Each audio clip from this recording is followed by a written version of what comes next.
Greetings, folks. What's going on? Jason Damico here. Welcome back to the Jason Damico Show. And this guest really needs no introduction.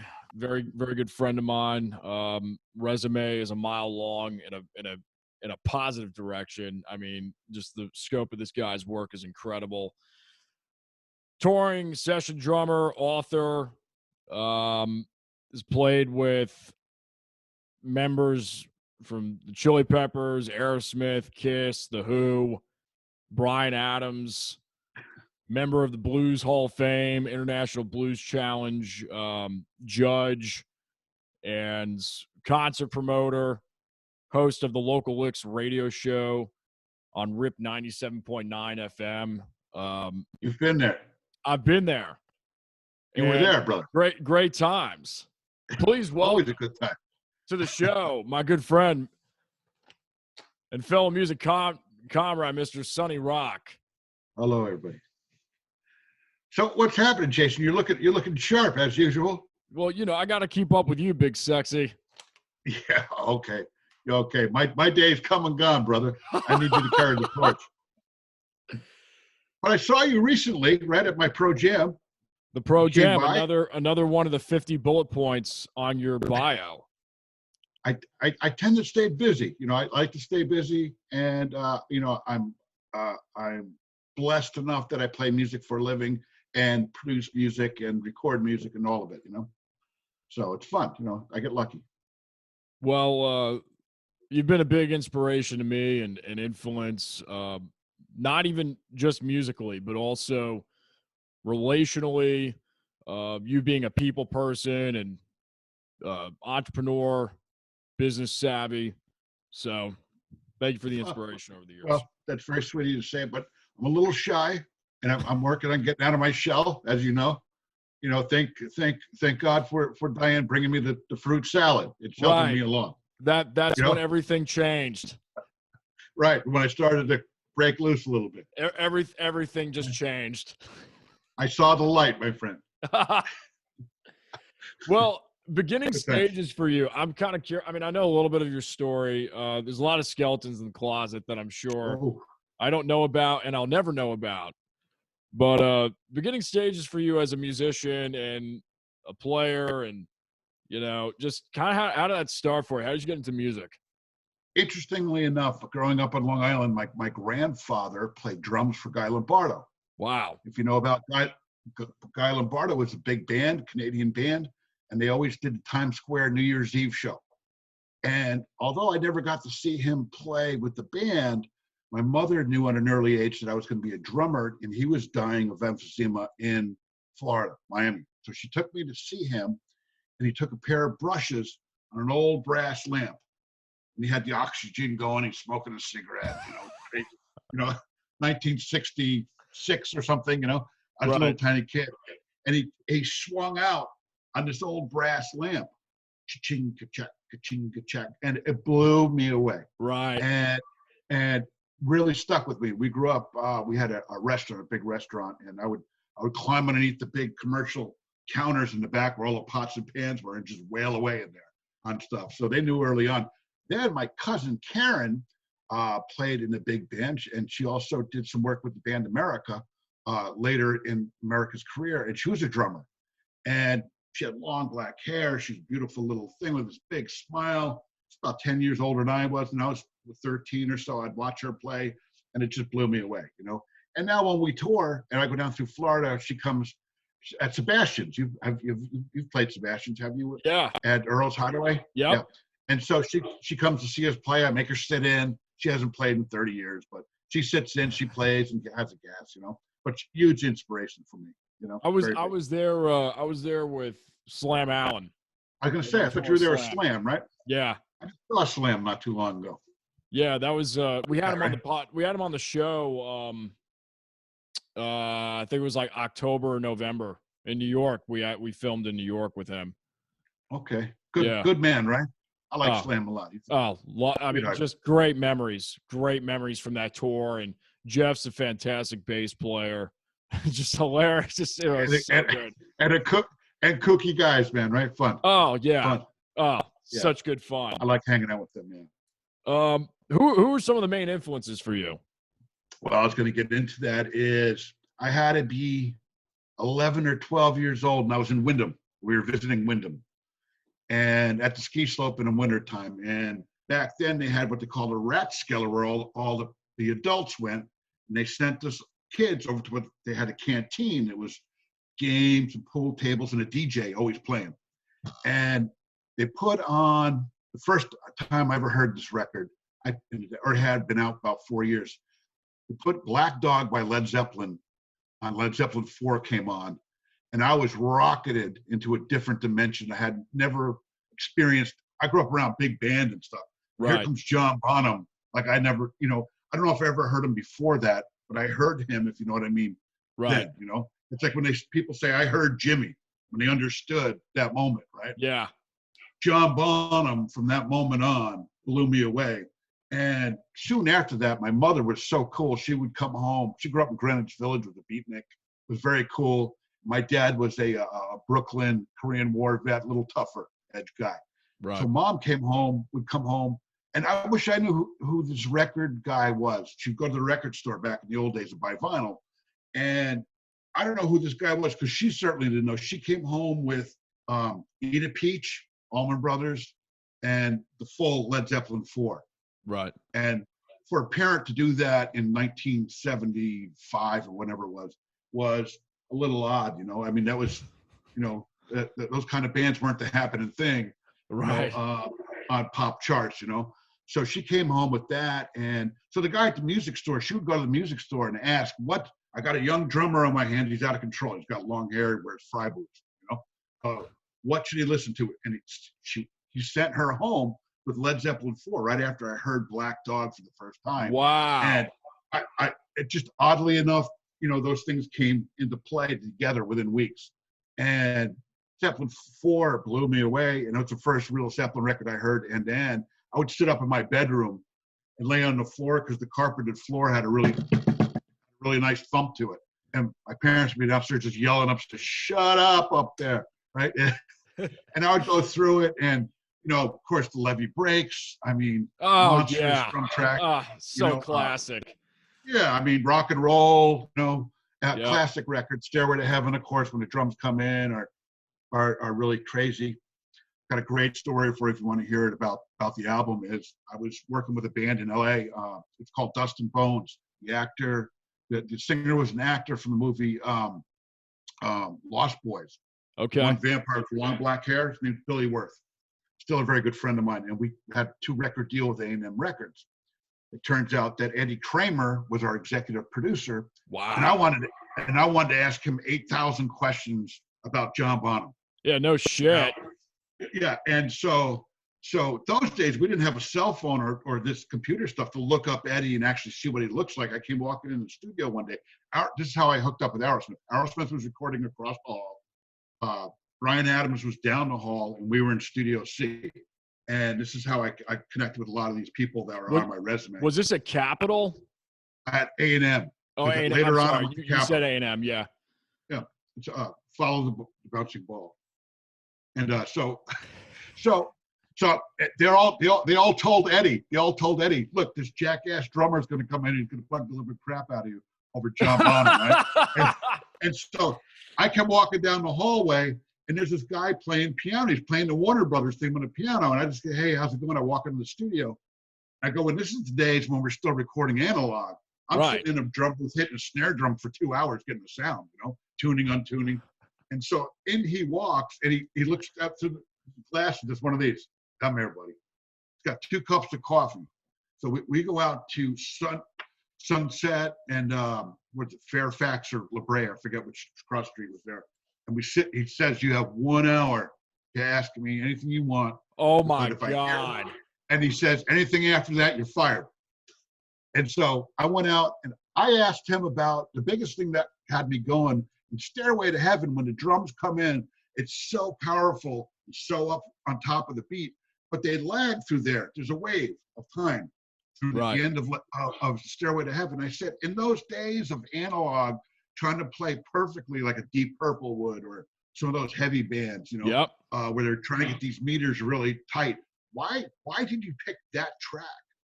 he said we took 36 takes of Stairway to Heaven, and when we listened back to it, he said they all did that together. Nobody was pushing or pulling. It just naturally flowed through the song.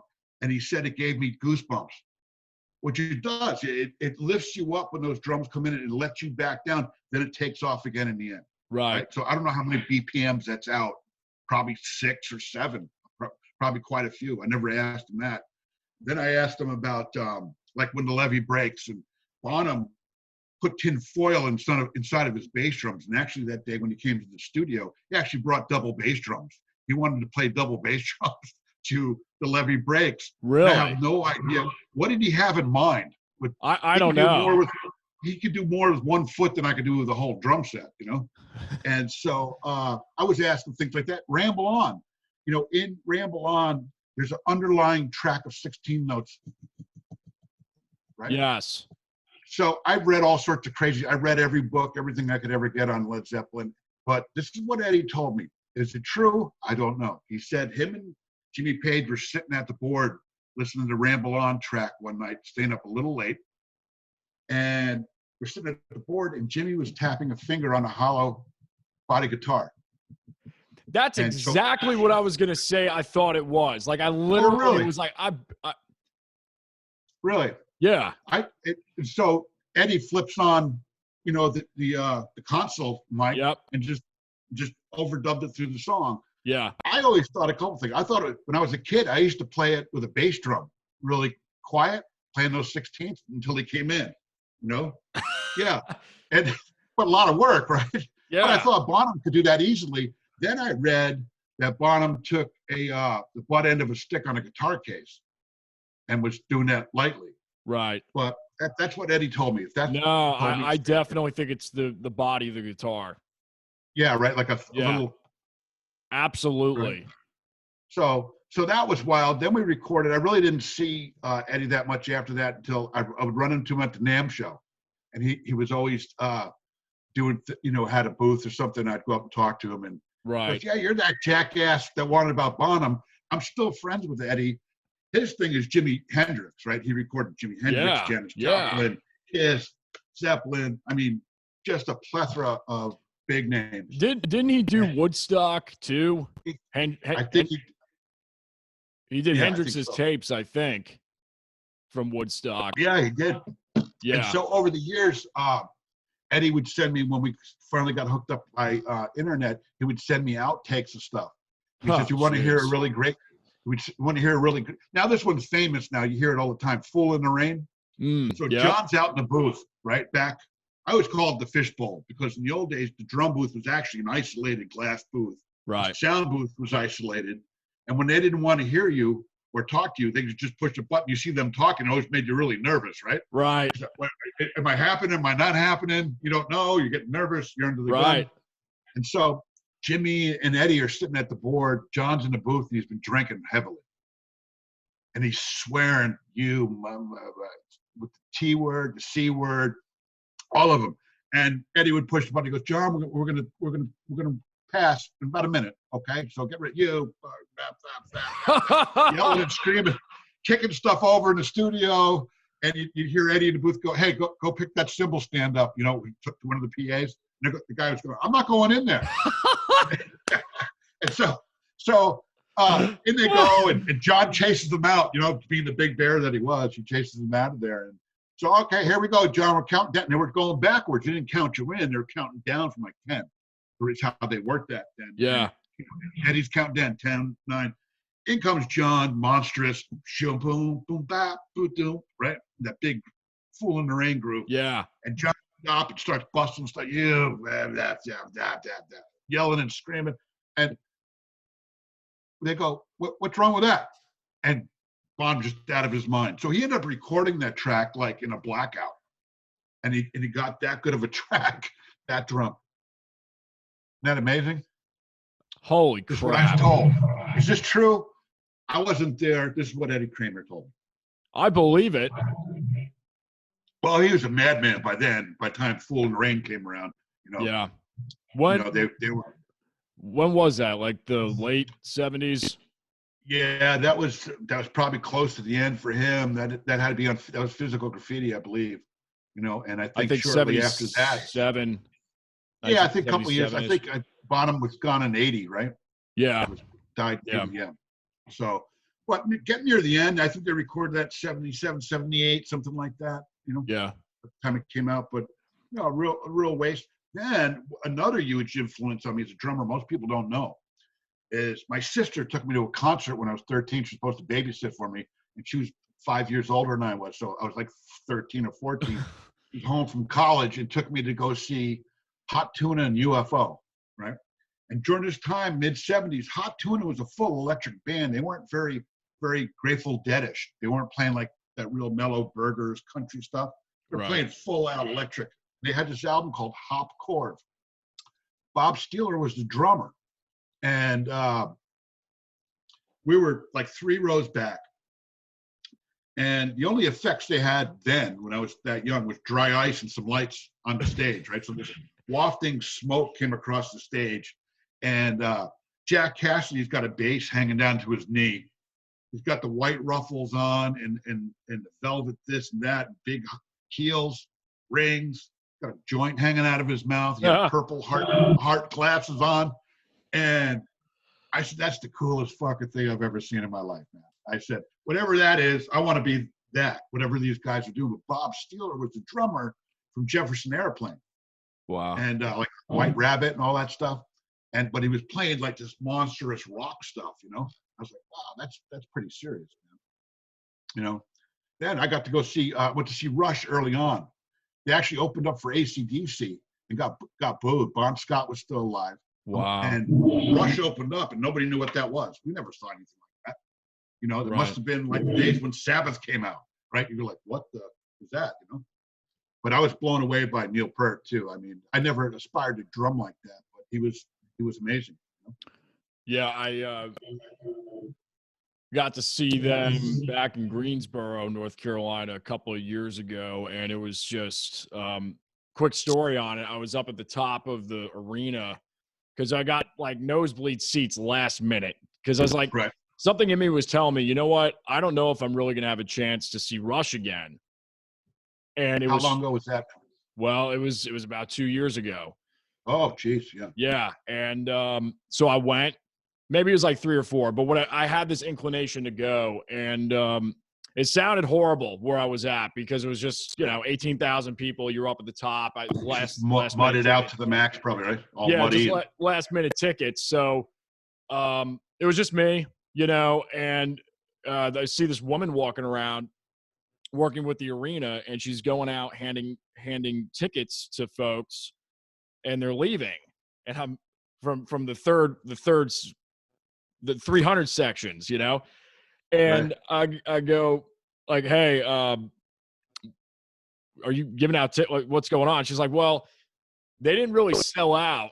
There's still some seats available down on the front row, and we're giving them out, so it looks like a full house. And it really was a full house. It was still bizarre to me to this day, like why she was in that section giving seats away down in the lower section. And I said, well, can I get in on this? And she said, well, are you with a group? And I said, no. But I just kind of like gave her the spiel, like, hey, listen, I'm of course, musician. Yeah, gave her the spiel. And she actually gave me a $450 first level ticket. And the one that I had was like $68. It's like last minute on Ticketmaster. So I go down, and as soon as I get down to the first level, I was right behind the soundboard. It was just perfect, just incredible. Sounded amazing. I mean, like Rush. I'm not like a huge Rush fan, but I love Rush for Rush. Like I love absolutely. them for what they are. How can you take anything away from Geddy Lee? No. If you like the way he sings or not, but I mean, look what he does when he's playing. He's playing pedals, keyboards, double neck bass, singing. Yeah. Incredibly difficult stuff, right? And their songs aren't easy songs. No. And I mean, it's, it was definitely, I had one of those moments where I'm looking around and it's like, man, this is this total sausage fest, like just total dude fest. Like, where are the girls, man? Like, what? I am so confused right now. So I had like one of those moments where I was like, okay, you know what? Like kind of things like what not to do. Like if you're going to write songs, make sure you keep writing songs in a certain format.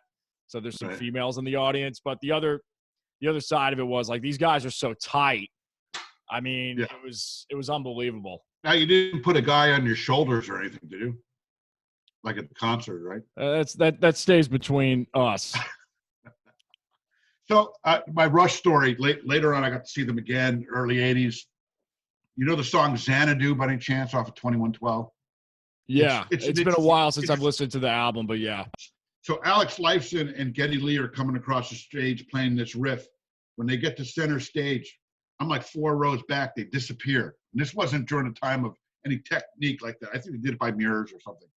When they disappeared, the song ended. Neil Peart goes into a drum solo, and he's got a complete surround drum set. Right. So as he's coming around, he'd hit like a 2 and a 4, or 1 and 3 or something. As he did that, he'd let go of a stick, pick up another stick and another stick. It started going around faster and faster and faster. All you see is sticks going zoom, zoom, zoom as he's going. You know, Jeez. I was blown away by that. I said, I don't want to work that hard.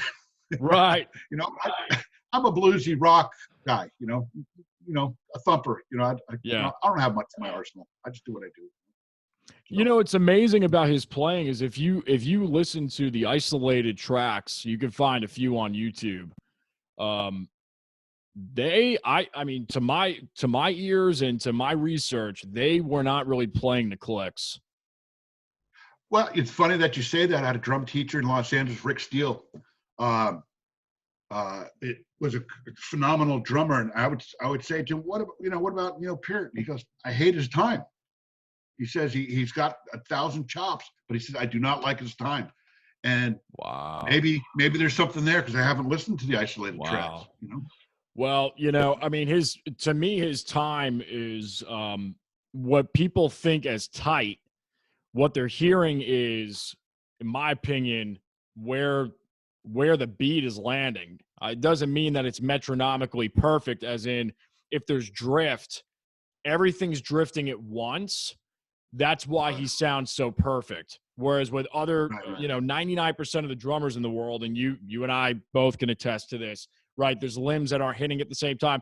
But you take a guy like John Bonham, where there's a lot more of a bombastic feel, but that was the feel. Like the fact that his left hand was so far behind the beat, like just so, that whipping action. Well, for me, it was that real British drummer thing going on where they really laid back in that beat. They might push with the hi-hat, but the kick and snare were like going to fall off the table. You know what I mean? They're like way behind. And a very difficult thing to try to do if you don't do that naturally, to try to do that. Yeah. And for me, naturally, when I grew up, I mean, Machine Head, I didn't put it up on YouTube yet, but I made a video on my personal top most influential records. And number 1 for me was Machine Head, Deep Purple. That's number 2 for me. I mean, I have to stick with Stairway to Heaven only because of what happened. Yeah. But when I figured out Deep Purple, of course, and you're listening to Burn and these things blow you right off your chair, The musicianship is just excuse me. That whole record. Ian Pace's drumming and John Lord and Richie Blackmore, their solos, and Roger Glover with the Rickenbacker and Ian screaming his head off. It's just incredible. Well, Made in Japan, the live record. Yeah. Purple. The mule on there is that drum solo. And another fun example of a British drummer who really swings, right? Even as precise as Ian is and was, he still swings, he still lays behind that a lot. Yes. And there's a YouTube video. You should find this. It's pretty recent. Somebody turned me on to it. Ian's backstage at a Deep Purple concert that's not arena anymore, but good size. And these kids are busting his chops about, he's an old man. He's got nothing left in the tank. And this kid is doing rolls on a tabletop or a snare drum. I think he had a snare drum on a tabletop or something. And he's doing these buzz rolls that are pretty phenomenal. And they're giving Ian a really hard time. I mean, they're 18, 19-year-old kids. Were they like doing it? Was it staged? No, it didn't look like it at all. They were giving him a hard time. Somebody was on a cell phone, and Ian says, "Let me see a stick." So he takes a stick, and Ian does one buzz roll with one hand. That was phenomenal. I mean, You got to send me that. I'll see if I can dig it up. I ran it. Somebody sent it to me, and I've got it in a file somewhere. So that was pretty incredible. Ian Pace, dude. Oh, my what a monster, right? He just started it all for me. He really, really started it all. What about songs like Lazy and Highway Star and Grooves are just those, and any roles and fills that he does are phenomenal. So for me, it's Bonham, Pace, Bill Ward was really the start for me. I mean, I'm a big Steve Gadd fan. Yeah. I mean, I love all those guys, but something about that rock and roll British guys. I wasn't a big Ginger fan. I loved Cream. He didn't quite do it for me. It was a little jazzy for me. Mitch Mitchell didn't do it for me until years later when I understood, when I really got to know Jimmy, what they were doing as a three-piece was pretty phenomenal. I mean, you listen to things. Go ahead. Well, you listen to little songs like Little Wing. Oh, yeah. You think they're silly little songs, but the parts are so cool, man. And they're not really odd phrasings, if you start picking them apart, they're not all that easy. I was going to say Ginger. Ginger really didn't do it for me either until I saw them live. Well, I didn't see them live, but the Wembley. But no, it wasn't Wembley. Was it Wembley? It was, I think it was. Maybe it was. I forget, but I know what you're talking about. But the one, is Wembley the outdoor arena in England or UK? I don't know, dude. I used to know. I don't know at the moment. No, you know what it is? Royal Albert Hall. Is that it? That's inside. That's. I think that's the one. That concert, and they were together. I think it was like in 08 or 06. Like, right, the more recent one, yeah. The reunion. Holy crap! He's got the giant DW set. Sounds phenomenal. Like he sounds him in his 60s or 70s. He sounded 5 times better than back in the day, and I don't even know how that's possible. Yeah, I saw that too. I thought it was great. You know who blows me away if you watch any of those Crossroads stuff? Talking about Steve Gadd, but Kaluta, right? Oh, playing with Jeff Beck, with Tal Wackenfeld. I mean, monstrous. And these guys make it look like it's the easiest thing. That look like they're buttering a piece of bread. I mean, it's and you sit and work on it. I don't know if you go back to the old Jeff Beck albums like Blow by Blow and stuff like that. I mean, some serious playing, man. Oh yeah. Yeah. I mean, I love those guys. That was some good stuff. And in my town where I live here in Long Island, Corky Lang is actually one of my neighbors from Mountain, the drummer from Mountain. Yeah. And if the only word I could use to describe it, he's a freaking kook. Okay, this guy's out of his mind. And I love him to death. And we have coffee, and you give him a couple espresso. He's at it. I can't even tell you some of the stories he's told me. Crazy, good, funny guy, man. Good guy. But he's always over at on the other side of the pond playing. Still to now, he's got Corky Lang's Mountain, what they call it. Right. But he's a good guy. So. No, these are great stories. I haven't even hit the bullet points, and I really don't have to, because a lot of this is woven into kind of the framework of what we were going for. Oh, well, thank God I got that. Thank God I got that. That salad. It helped me out of my shell a little bit. Yeah. You're still getting some marginal utility out of it after all these years. I need a Tupperware sent up, would you? Have Mom send me Tupperware. I know we gotta step up. I think I want 3-year Tupperwares now. I have 3-year Tupperwares in my closet, in my cabinet. Keep them. All right, thank you. Nice gift. I'll have you sign one when I see it.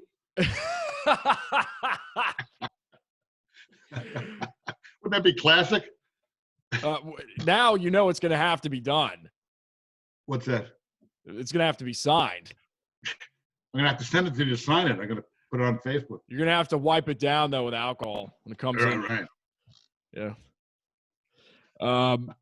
Too funny, man. Taz Crew, you guys just came out with a new record. Drive On sounds incredible. I was listening to it when I was preparing, and Your thoughts on it? Just tell everybody what's going on. It's record 9 for Taz. Last 3 have done great. Memphis Song, You Keep the Money, and now I did that backwards. It was You Keep the Money, Memphis Song, and now Drive On. And we were just out. That came out February 1st. Actually, when we were in Memphis, it was released. And so we had been on the road most of the winter anyway, and we're playing all the new songs and off the last 2. And just some interesting things. It was recorded at some Cat Studios as the last 3 were in Syracuse, New York, with Ron Kleck, great engineer, producer, along with Taz. Some great players on it. But it's interesting how things work nowadays. Instead of sitting in a booth like with Eddie Kramer and pounding out a song 15, 20 times to get it right, you play the song, unless you really butcher something, you play song 3 times and they copy and paste all the parts. That's right? it. Boom, it's done. That's the it. Budgets are back in the day when we were making records in, the early 90s like that. Those budgets were big for, you'd have, and they're pushing the drummer constantly, get these tracks. And so they're in there killing you like a dog, Yeah. And you recorded 20 songs to get 10. They put them in put them in the box, they saved them. Right. And in the can is what they said. And then, but the Taz stuff is great. We've been out on the road. They're going well. We get lots of radio airplay on that stuff. I still see things popping up now. And it was a shame because we're right in the middle of festival season in Florida. We got shut down in North Carolina. We were on hold in North Carolina, waited 2 days there, came back early March, and I've been home ever since, waiting for your check, because I'm losing my ass over here, you know what I'm saying? And but we'll get it. It'll be back. I just did a do you know who Rick Knapp is? He's a bass player from Walter Trout, Jimmy Thackeray. Yeah. Good friend of mine. He's in Indiana, and he flew a track into me that needed drums, had a drum machine on it. And there's a studio here by me, my good friend Tequila Dave, who ran the power station in New York City. Wow. He's got an isolated drum booth that nobody used since the virus. So I got to go in and record, and it was fine. And we have one more track to do. Probably do that sometime early next week and send it back to him, see if he likes it. He hasn't liked anything so far, so we'll see if he likes it. That's cool. We'll see. Yeah. Well, let's talk about producing real quick. I know this is been predominantly the discussion, and that's fine because this is just great content. Because you've produced, and just curious to hear some of those highlights or experiences, and maybe your take on styling and how you go about it. Well, a couple of things that I produce. I haven't done a ton of music production. I do more event producing. Okay. On the music side of it, I'm kind of an old school guy that if your band is ready and like a well-oiled machine, it's not a whole lot of work to do unless you start thinking about sounds or arrangements, if things like that. My basic things are, if it's good, I want to get involved with it, and it's not too hard to do if you have a polished band. If you have an unpolished band, it's like pulling teeth. Yeah. In the writing category, in the playing category, and with the production. It's all a big pain in the ass unless it's ready to go. And I've been on both sides of that going in the studio. I'm prepared and prepared playing myself, Right. And being prepared is much better. Yeah. Probably well know. I love producing music. It's great. I wish I knew more about gear is probably my biggest downfall going in, because things are changing so rapidly.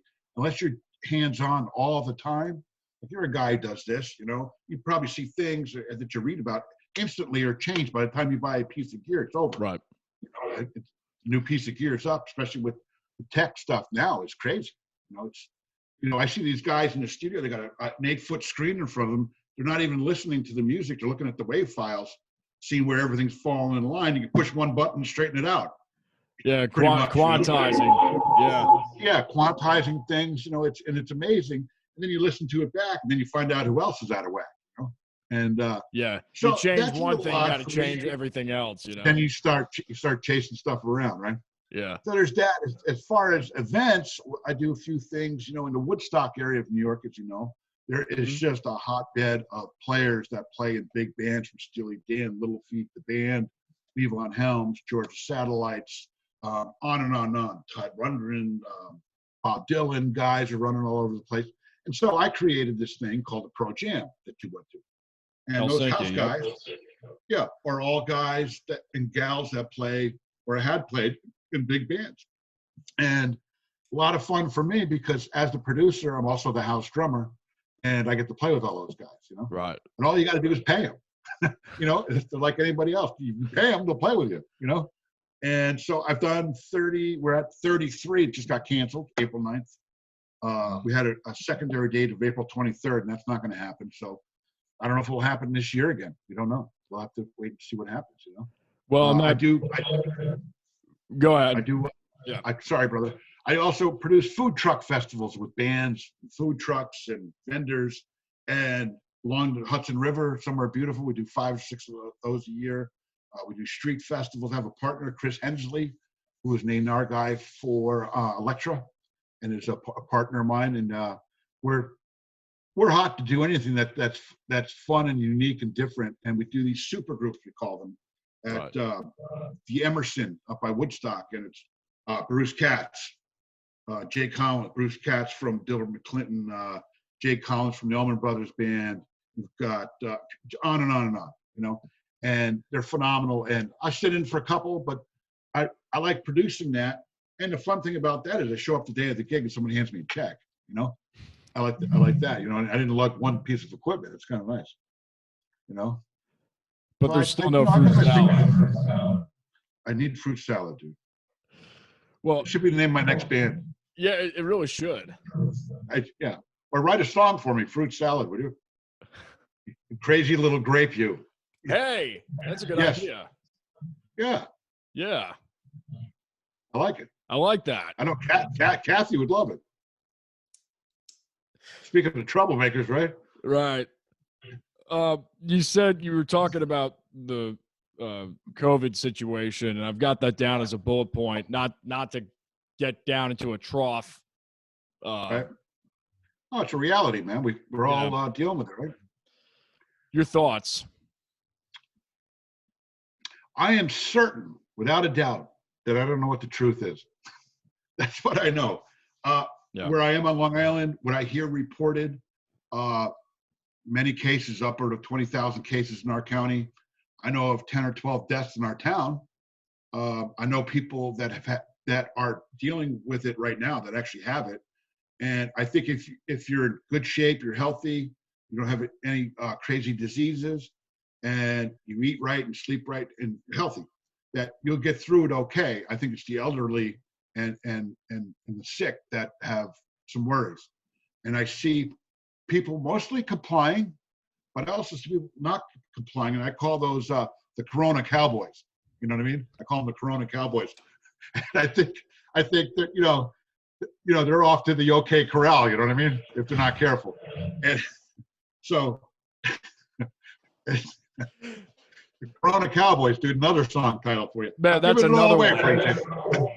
So, because I see these guys go marching into places and gals.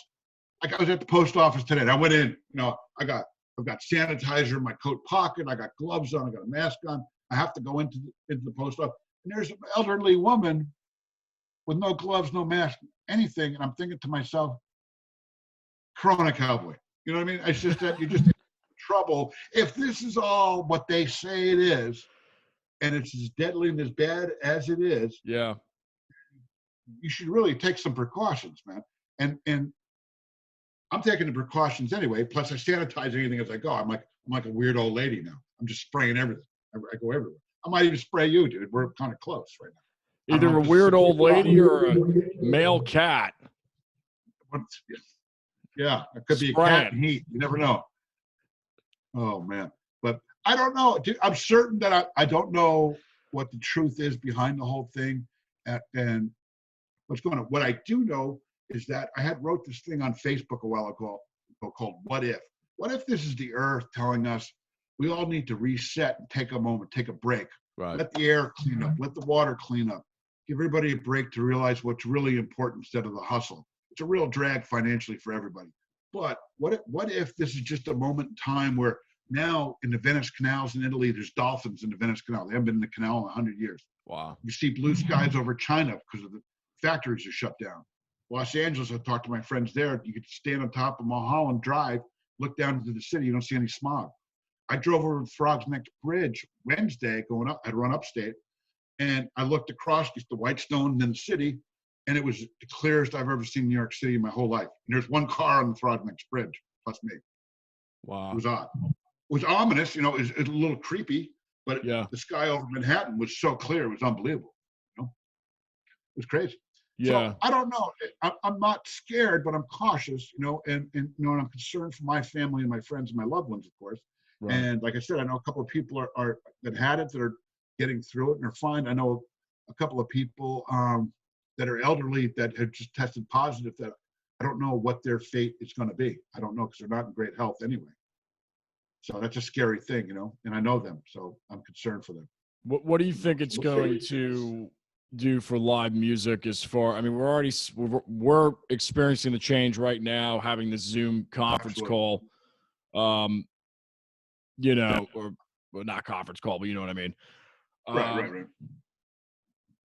I mean, I'm reading articles about social gatherings of more than 10 people, not until 2021.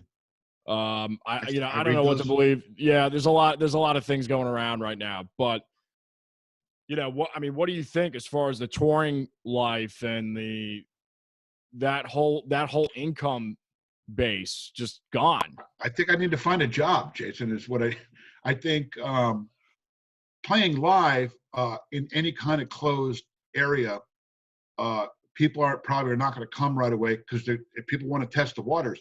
But Right. if more cases come back from that, outdoor venues, I think, are a better chance, you know, where you'd probably be separated from your audience, and the audience would have to be spread out somehow until everybody was just 100% sure that it wasn't going to kick up again. A couple of things that I was talking to a friend of mine with just yesterday was, when this comes back, are there going to be enough musicians that jump out of it because they're scared or they had to go pursue another avenue to make money that won't be available to play? That'll open the door for other musicians to go on the road or record that didn't have that opportunity. Because, you know, when you start getting up the pyramid of playing in tour bands, there's only so many that are really working, and guys tend to stay. I've been playing with Taz for over 10 years, you know. I mean, I've had that gig locked down for a long time, and I play with other bands, but I'm gone with him a lot, you know, most of the year. And so will the doors burst open and it just go absolutely crazy where people want to party and hang out and listen to music again? I don't know, man. I don't know if that's going to happen or this. I mean, these live Facebook things. I've seen everybody from Neil Young to, you know, all sorts of guys doing them to you know, lesser players, and it's okay. But I'm disinterested fairly quick, you know, not for any other reasons than I'm just looking at somebody on a computer screen. I don't know, you know, the same. I don't know. You know what I mean? Yeah, I know exactly. That's why I'll be honest with you. I haven't really done. I did one live stream, and it was just because a good friend of mine, Ann Rinaldi. I don't know if you've. I know Ann. Yeah, you know Ann probably because she's in Jersey. Yeah, the Uncanceled series, and Bob Malone was on the same billing as I was. And Bob he was too, good player. Oh yeah, he's great. We played Town Crier together way back, like 5-6 years ago. But he was playing as well, and yeah, it's just a very sterile, cold. You know, it's not live. I mean, it's live, but it's not. Right. I'm doing a thing. You know, I'm not doing a radio station right now because of everything that's going on. So I'm home, and one of the things that I decided to do, I do a Facebook Live with my stepson, the dude. I call him the dude, right? And the dude is. I met the dude. He's hilarious. Yeah.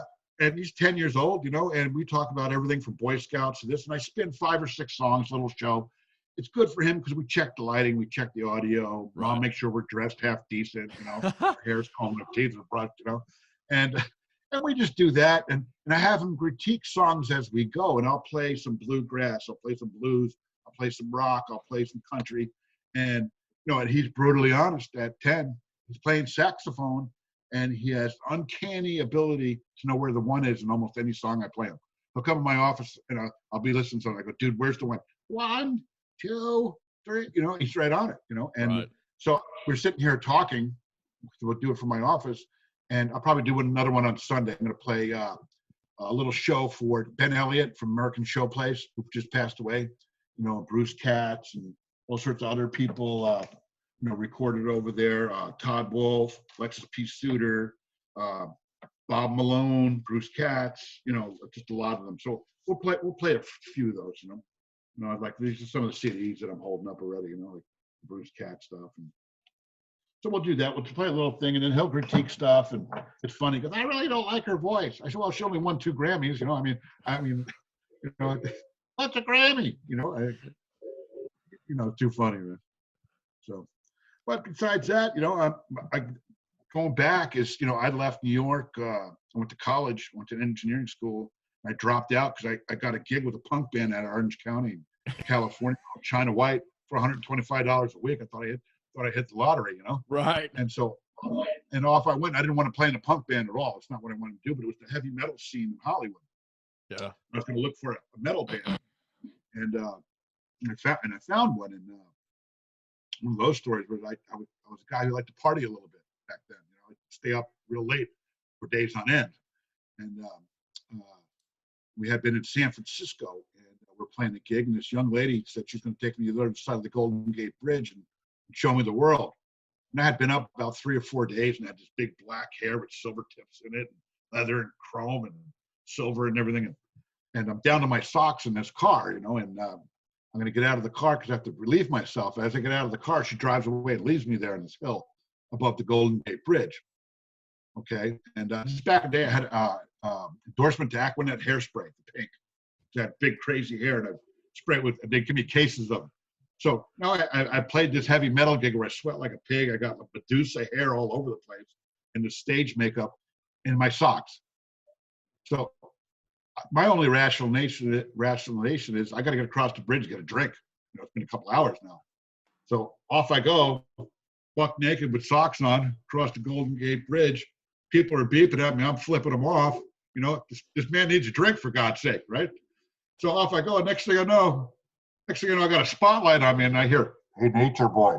It's freaking cops, right?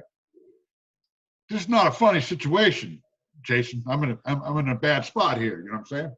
So where's two the cops banana? get out. It was there, trust me, but it was cold, so it looked more like a raisin. You know what I'm saying? So out of the car I get, and these 2 cops say, "Well, should we search him?" No, that's not funny. So Right. I punched that cop in the face. Wow. Things went bad from there. Yeah. If it wasn't bad enough already, things went kind of haywire. And then when they got me to jail after I got beat up and everything else, is that they didn't believe I was Ronald Reagan when I was doing my fingerprinting. They didn't buy it at all. So it was a bad moment there. Bad decisions, Jason. Make some good decisions. You're young. I was a little wild then. Yeah. That's incredible. I got a lot of those. There's a book coming out I wrote. It's called Safety First, Lions and Hearts. I have that down as a bullet point. If you could elaborate, that'd be great. So it's sex, drugs, rock and roll, and motorcycle clubs, And I was in a band, and I was on the road opening for Iron Maiden and Motorhead. And we had played in Casper, Wyoming. And I'd wear black leather chaps, and I had blonde hair with black tips in it now, really long. And this is back when I was a skinny little kid, right? I was 24 years old, and crazy. We were opening band, but it was fun being on the road with Lemmy and the guys from. I became friends with Nico McBain from Iron Maiden, right? And so wait. I didn't hear that the first time. Wait a minute. Motorhead and Iron Maiden. And Iron Maiden together, yeah. You guys were opening up for Motorhead and Iron Maiden. Yeah, we're like the fluffer band that nobody really came to see. So you were on the road with Lemmy. Yeah. I didn't get to talk to him too much, but I have a great picture with him. I'll tell you about that in a second. Oh, my God. So, out of his mind. This guy out of their minds. And you're talking 1984. Motorhead wasn't as big as Iron Maiden commercially then. Right. And Iron Maiden was big. So, we're at this gig, and Nico says to me, he says, "Hey, you're from Long Island, right?" And he's English. I said, "Yeah." He goes, "You ever hear of Long Island iced teas?" I said, "Absolutely." Well, there's a bar in town, Casper, Wyoming. He says they make Long Island iced teas with the stuff called Everclear. I said, "What's that?" In the Midwest, they sell Everclear. It's 190 proof grain alcohol in the bar. So I get hammered on this instantly after the show. Yeah. The first thing that happens is I'm on the bar dancing, trying to pick up the barmaid. And this beautiful brunette that I could remember, turns out later it was a guy. I was just a little too hammered. I didn't care, right? So that happened, Jason. Then we left, and there's two sides of this story too. Is that when we got outside, this guy lent me his old pickup truck, and we had this girl Tammy with us. I don't know where she came from. So it was me, Nico, and Tammy, and we drive this truck. And the truth is that I stole it. I didn't actually was given the truck. I thought it was given to me, but it was not. And so I stole it, and then I was racing this guy down the road, and that's not the truth either. He was trying to get away from us because I kept crashing into him. And then we went up a bypass. And we collided. And the truck rolls 3 times and goes over the bypass back down into traffic, about 40 feet, lands on the roof. I broke like every bone in my body. Nico gets 4 stitches, and he's in every paper in the world. Every Circus magazine, Rolling Stone. I didn't get one mention. Nothing. Wow. Yeah. Those are kind of the stuff that I did back then. You're a miracle. More than once, buddy. I mean, now I've been clean and sober 31 years in March. That was another bullet point I was going to bring up. Yeah, 31 years in a row. I didn't split them up or anything, just all in a row. I don't smoke. I don't drink. I'm a pillar of righteousness, Jason. The doer of good deeds. Hence an influence. Absolutely. Send me your cash. I will help you out any way I can. What's the Cash App? What's your Cash App these days? I've got Vino, Zelle. What do you need? PayPal? Bitcoin. Bitcoin. Yeah, 73,000 Bitcoins. What do you think of that? What do you think of the whole Bitcoin thing? Are you down with that? I don't know. I mean, what is it? Is it actually making? Is it sticking? I have a friend of mine actually bought some. You know, he has some money. He said he bought a bunch to see what happens. Yeah. I don't know. Well, now it probably has more of a chance of doing something. You know. Well, I mean, everything could collapse now too. I mean, who knows what's going to happen? I mean, yeah, I don't know. I tend to look at a brighter future than doom and gloom. You know. Well, I mean, from what I've just heard, you've already kind of seen rock bottom. I've already seen the apocalypse, Jason, and I'm ready to move on. You know what I'm saying? The apocalypse looks like you naked on the Golden Gate Bridge with socks on. So, Well, you know what happened when they finally got me to jail, and now I can't stay up at all because I haven't had any cocktails, and all the drugs that are on wore off. So I kept passing out everywhere I was. And they gave me an orange DWP jumpsuit, and they sent in a psychiatrist because I wouldn't tell them who I was. I didn't have any ID. And so the band didn't know where I was either. Right? so the psychiatrist would come into the cell, and they said, "Oh, this guy's a 5150, which means you're crazy," right? And so I had all these charges, assault, and blah blah, 10 thing. And they finally are such a pain in the ass. They just told me to get out, leave, go. And I went out on the sidewalk in my socks and my orange DWP jumpsuit and my blonde crazy hair, and I went to a toll booth and called our manager and flew me home. I had to get on a plane in San Francisco. They almost stopped the plane in San Jose and threw me off. So you played into it. I think I was more like Jim from Taxi. You know, like you just I mean, so that's like the best story I've heard in years. I don't know how it all worked out. I just was in that mindset of craziness, you know. That's incredible.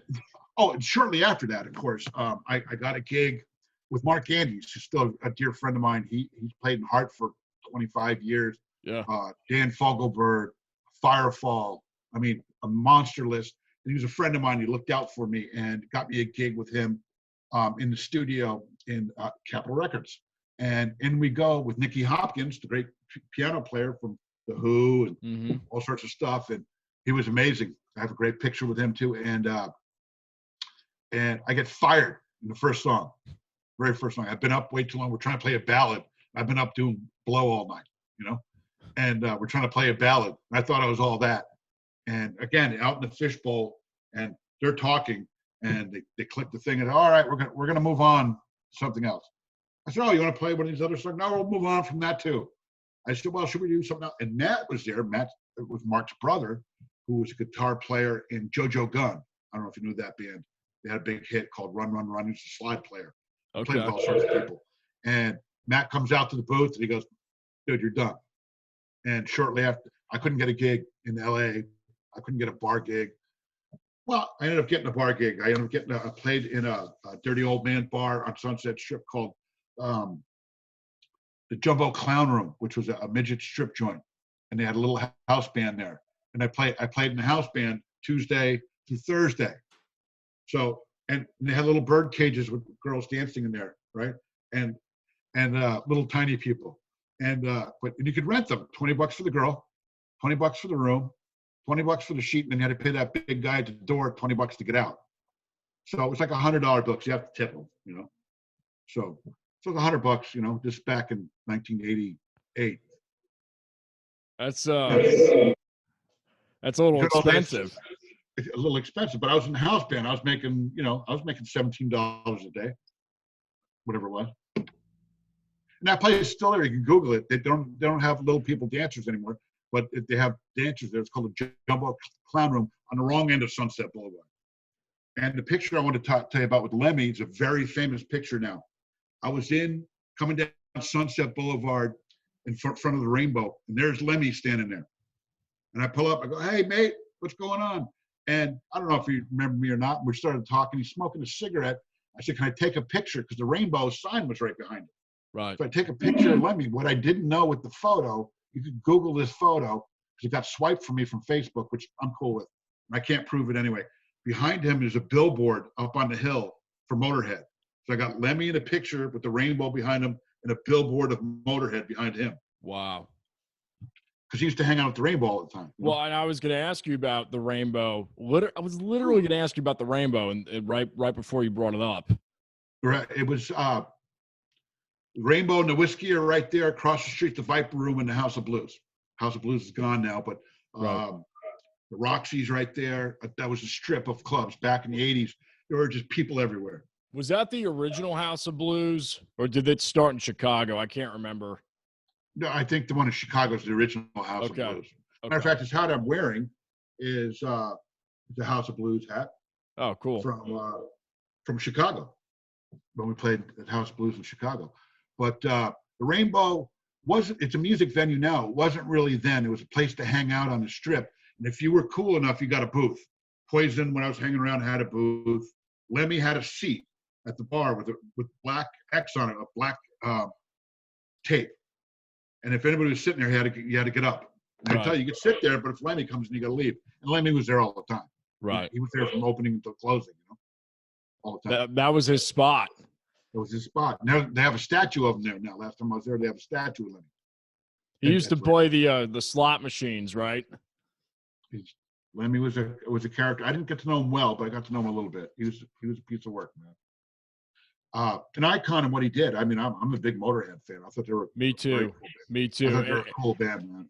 It really it wasn't until, unfortunately, when he passed away that I really got into him, because he was very influential on Metallica and Typo Negative, and those guys were very influential for me. So Death, all those guys, yeah. Yeah. So when I heard about him passing, I was like, wow, you know, I'm not going to see Motorhead live.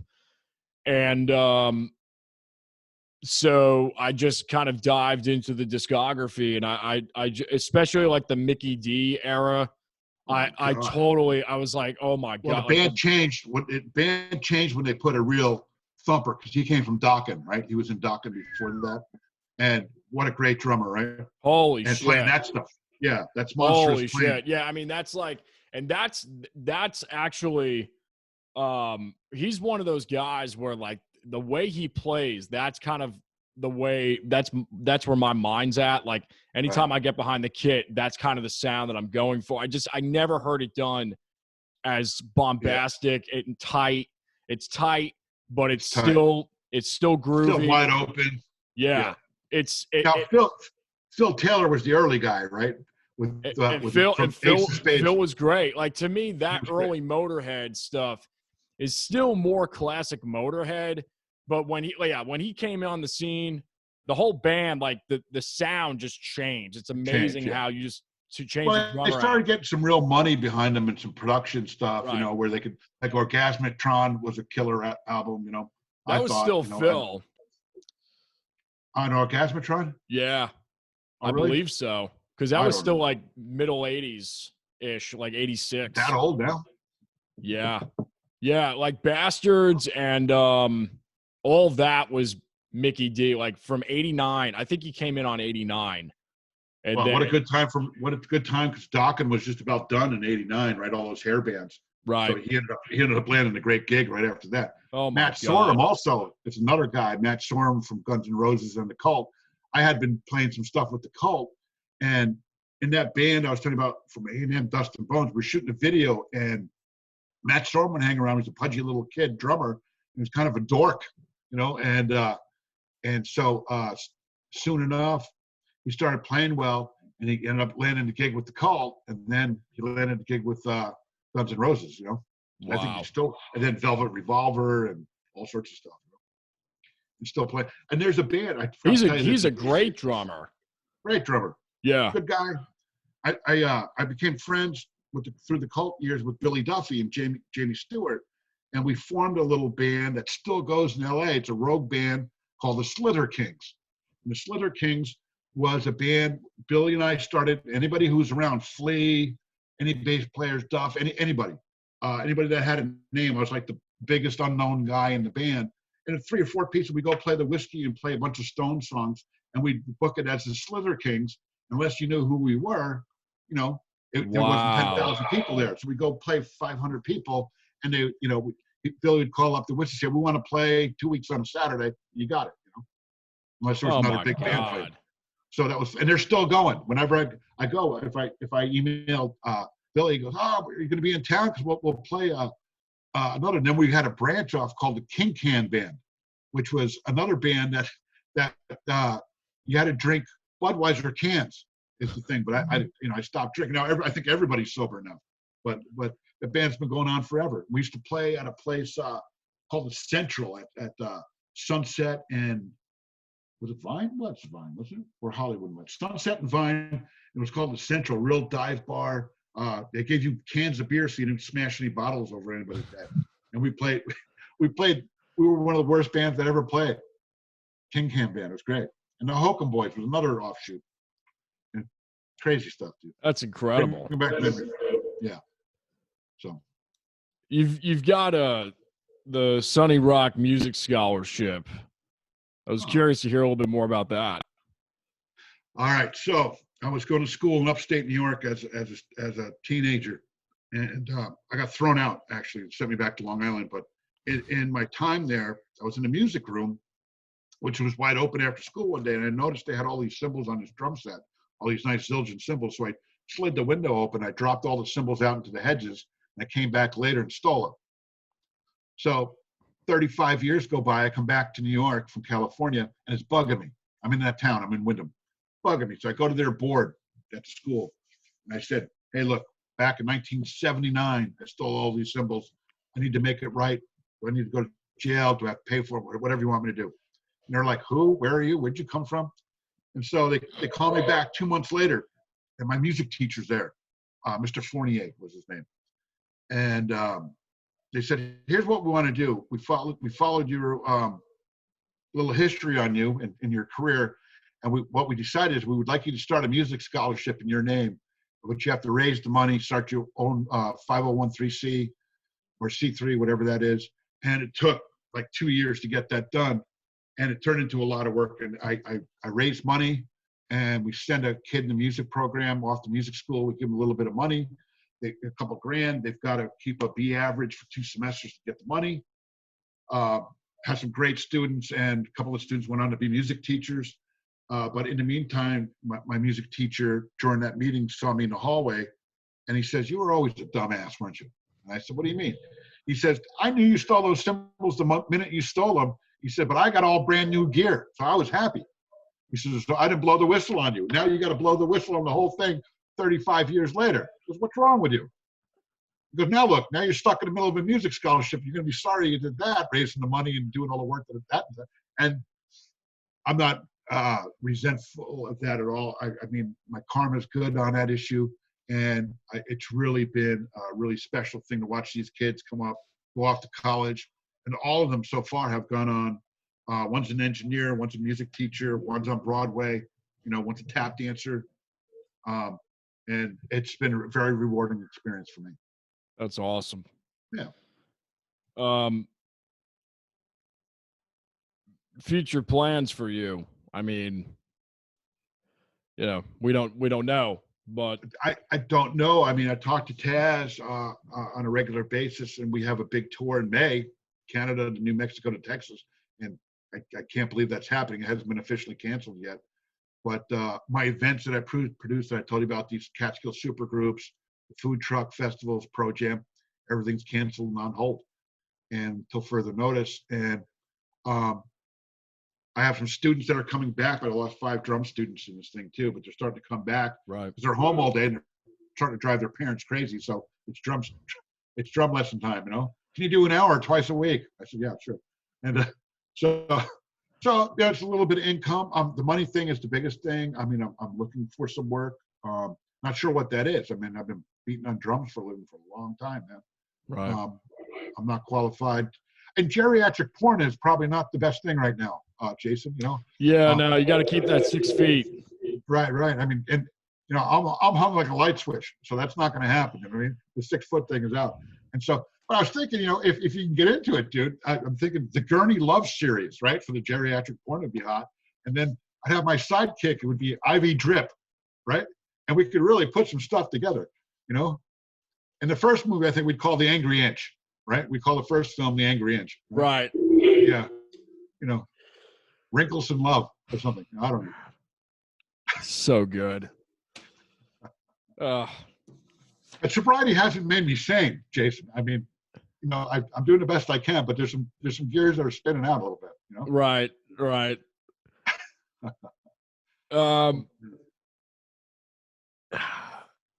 This has just been a blast. I mean, we could go on forever. Yeah, forever. I'll ask you this real quick. Best and worst gig experience, if you could, for a couple of minutes, reflect back and see if you have one of each. Oh man, I don't know what the worst gig would be. There's the one on the Golden Gate Bridge turned out pretty nasty, but it didn't seem to bother me at the time. The one in Casper, Wyoming didn't end up well, but there's a lot of them that did. I actually was on a drum set. Filthy McNasty's was a big club, the FM station in Los Angeles, and I actually OD'd from cocaine while playing. I snorted a gram on my floor tom before we started playing. And about a minute into the song, I overdosed and fell over backwards off the stage, and that wasn't too good. I played some shitty gigs along the way, where nobody shows up on a Wednesday night, where you don't get paid and it turns into a brawl. Oh, right. There's one that happened. I was back from New York for a summer. I was playing with somebody on a Labor Day, and it turned into a full-on brawl. Everybody. And my 2 brothers I haven't seen forever were there, and me and my 2 brothers had to war off like 8 people, and we did well. It looked like Gettysburg. We had to defend ourselves and try to get out of it. The rest of the band ran away. But my 2 brothers were there because they were trying to kill us, and we did well. So I don't know if that was a good gig or a bad gig. It was kind of fun, you know. Right. Playing big shows. I'm not going to get into who was there. In Los Angeles, there's meetings AA, NA, and CA, alcoholics, narcotics, and cocaine, all together. It's called Annika. And they would have these great big concerts up in the Hollywood Hills for sober people. A lot of famous people played, and a lot of people came. 17, 18,000 people would come. Wow. And I got to play some heavyweights, but I won't break their anonymity. Sure. And those are some of the best days of my life, and they were a lot of fun. I would play drums as a young guy with no gigs out on the Venice boardwalk with a bucket, just play drums. And I'd move my drums up and down the boardwalk in a shopping cart. And it was busking, but it was Right. playing on the beach. And, you know, you make a few bucks in a day, but it was so simple. It was easy. It wasn't hard and things like that.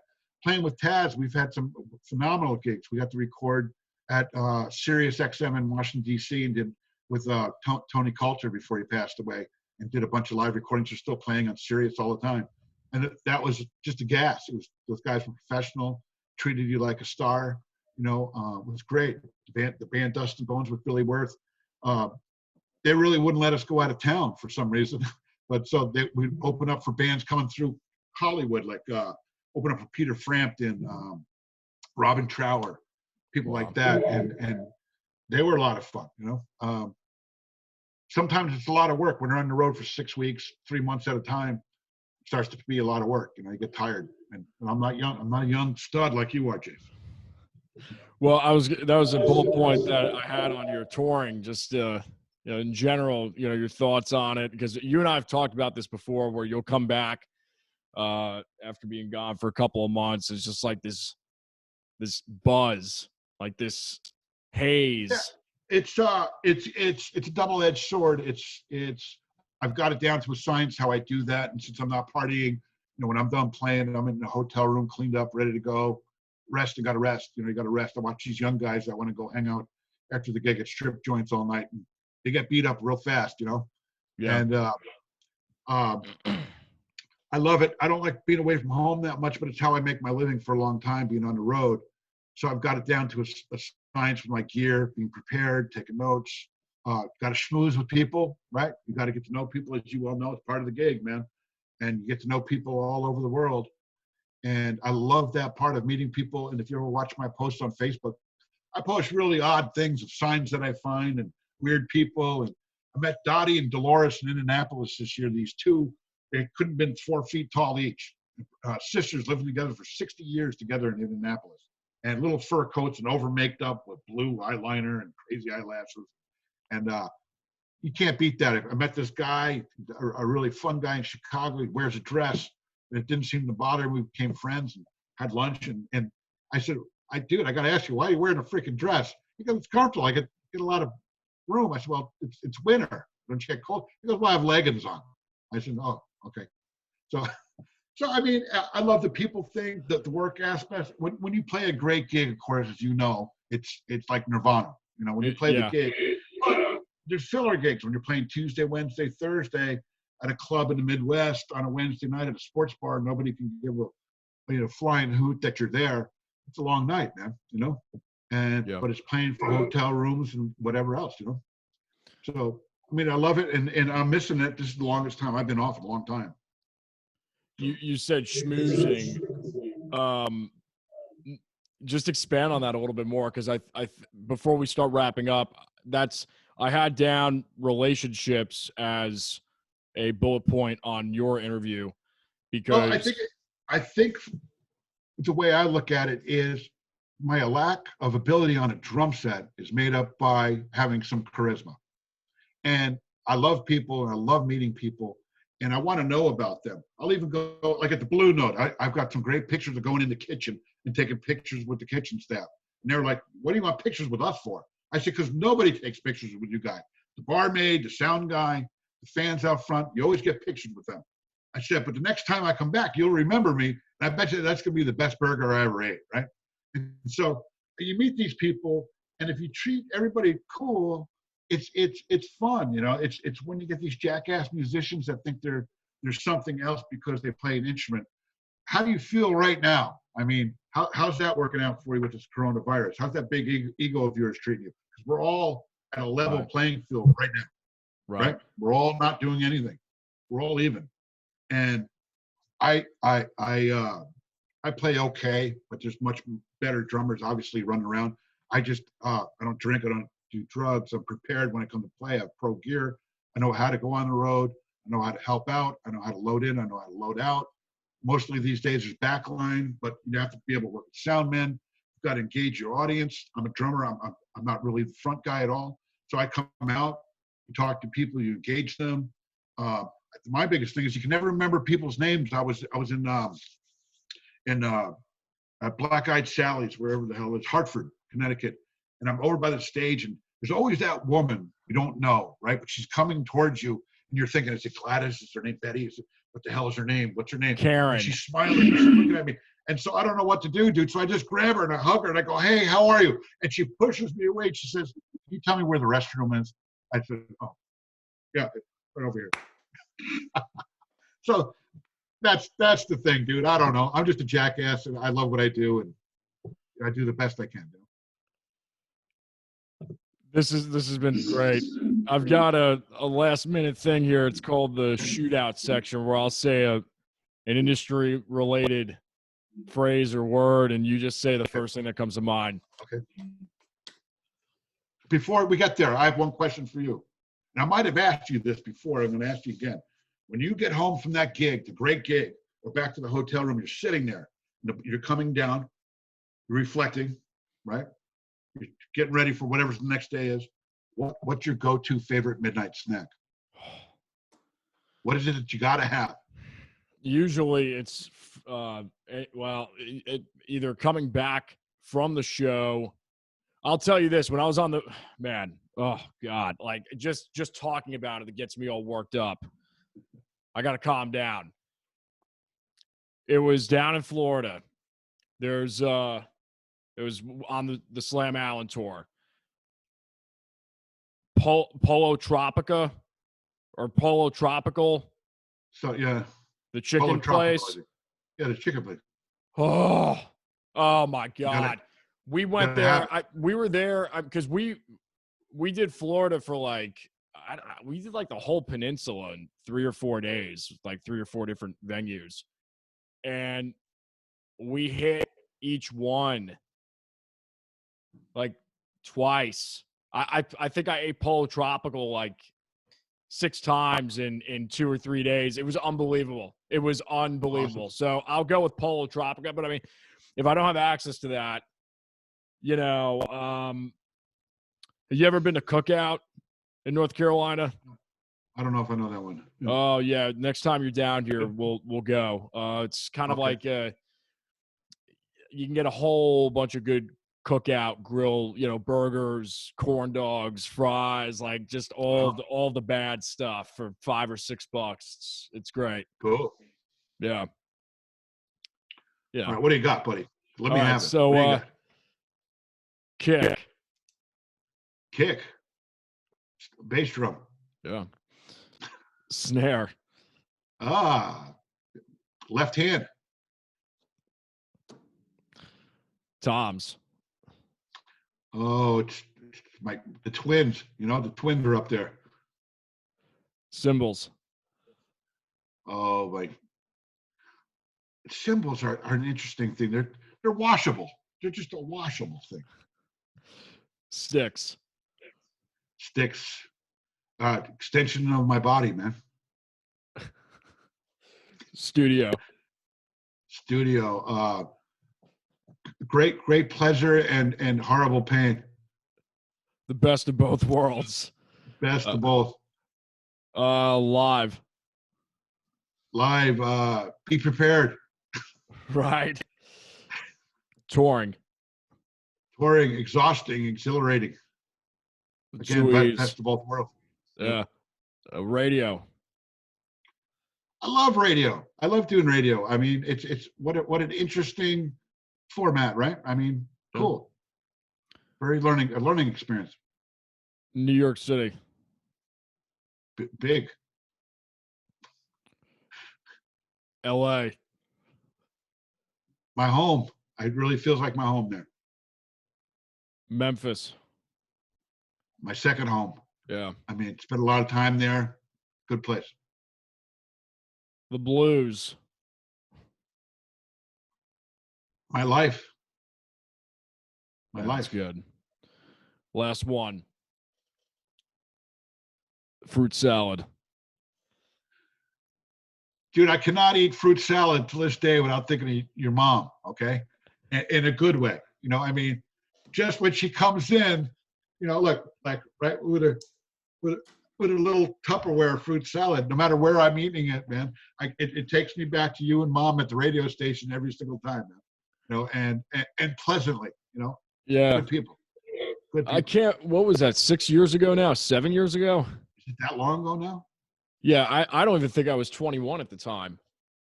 Wow. Are you 21 now? Last time I checked. All right, just double check it, bro. See if you're okay. You know, I mean, got to keep an eye on you. I still feel like I'm 5. I act like I'm 3, you know. Yeah. Well, I can aspire to that. I gotta regress a little bit more. You can. Just hang in there. Yeah. Yeah. Yeah. I always ask everybody this question at the end, which is, if you could go back in time to your 15-year-old self, knowing what you know now, with all the experiences that you've had, what would you tell them? You know, it's funny. I've often thought of that, and I talk about it in my book. If I went back and could change anything, the things that have happened to me, good and bad, would never have happened. Probably, right? It would have taken me to a different path. So where I am today, and with the woman who I'm with, and my stepson, that probably wouldn't have happened. I probably wouldn't have met Taz. I probably wouldn't have done the things that I've done and made the choices that I made, good and bad. Serious amount of pain in that process of what I had to endure and what I did to myself and others, but extreme joy and rejoicing over the fact that I've overcome some obstacles in my life that should have killed me many times over. But there's a plan for me. So if I change that plan, would I be changing God's plan? I don't know. I don't know that. All I know is that I can't change that. But I've given this great thought, and I talk about it in the book. I think it's chapter 7. And I talk about going back and changing things and scenarios that could have happened. What if I stayed in college, right? If I didn't go to college, would be a pencil pusher to this day, getting ready to retire. You know, I mean, I don't know. Is there regrets that I couldn't make more money? I've done well and made a lot of money, but I made bad choices with money and not consistently. I don't know, but would I have experienced the things that I got to experience and be able to talk to Jason Damico tonight on this show and tell him about the Golden Gate Bridge? Probably not, you know? So just for the fact that we're sitting here talking about the Golden Gate Bridge and being naked, you know, is a good thing now, you know? It's the best answer I've ever had. Oh man, that's that's the best. We've shot over like 50 episodes. It's like, you can't beat that. You just can't beat that. That's great. As honest as I could be, my brother. Dude, I love you. Thank you so much. I love you too, man. Man, just can't wait until this stuff is over with so we could do it again. Do questionable things. Absolutely. With each other. Suggestive questionable things. Give your mom a big hug and kiss from me, and give your dad your best, would you? I will. And tell the dude I say hey. Dude's in the other room. I can hear him bellowing in there now. He wants in the office. I could hear him in there. I'll tell him. Well, but I appreciate it, my friend. Yeah, you too. Want to thank you guys for tuning in to the Jason Damico Show. All of Sonny's information is going to be in the description box if you guys are on YouTube or Spotify, iTunes, iHeart, Simplecast, wherever you're listening. Thank you for tuning in. Subscribe to the channels, and we will see you all on the next episode. Peace. Peace, brother.